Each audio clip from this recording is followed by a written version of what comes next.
Sheldon and Amy are still friends with Leonard, Penny, and the Pasadena gang in the future despite their busy lives. The young Sheldon finale doesn't feature the rest of the Big Bang Theory cast, but it's indicated that they all remain close. The flash-forward reveals the Cooper Fowlers have moved, making it harder to hang out with friends, but they remain close. The final scene of young Sheldon shows him arriving at Caltech, but it will be years before he meets Leonard and the gang.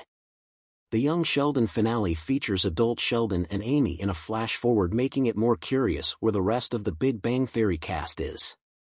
Like its parent series, CBS stages a one-hour send-off that ties almost all big narrative loose ends. The first half of the special, Young Sheldon Season 7, Episode 13, Funeral, tackles the aftermath of George's unexpected death, with the focus of the narrative on how Sheldon and the rest of the family cope with his passing. After that, Young Sheldon Season 7, Episode 14, Memoir, moves the story forward to a satisfying conclusion. While Young Sheldon has long outgrown its premise as Sheldon's origin story, its ending re-establishes its connection to its parent series in its closing year. This makes sense, considering that the reason it is ending is because of the Big Bang Theory canon. To emphasize its ties to the nerd-centric sitcom, Jim Parsons and Mayim Bialik make an appearance as Sheldon and Amy. Their cameos open the door for the rest of the Pasadena gang to also be involved, but none of them appears, making their whereabouts more interesting. The Young Sheldon series finale's flash-forward not only answers questions about the prequel but also offers a much-needed update about the Big Bang Theory gang.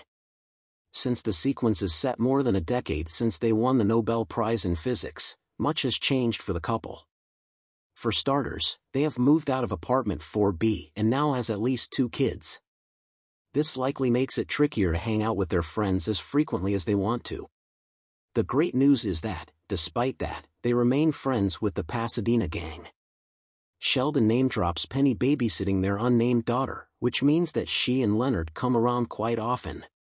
Previously, Howard made a young Sheldon voice cameo being involved in the memoir writing endeavor, insinuating that he and Bernadette are still close with the Cooper Fowlers.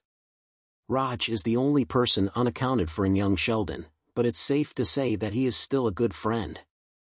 Ideally, the Pasadena gang would have appeared in the finale, but the thought that they are all still friends in the future is still a great reveal. Young Sheldon's final scene is of Sheldon arriving at Caltech for his post-grad studies. Eventually, he would stay in Pasadena and settle there well into his adulthood. However, none of the Pasadena gang are yet to be in the academic institution in 1994, so the prequel couldn't show the boy genius first meeting with Leonard, Howard, and Raj. According to the Big Bang Theory, the group didn't get together until 4 years before the events of the nerd-centric sitcom. This means that Sheldon will have around 9 more years to go before he and Leonard become roommates.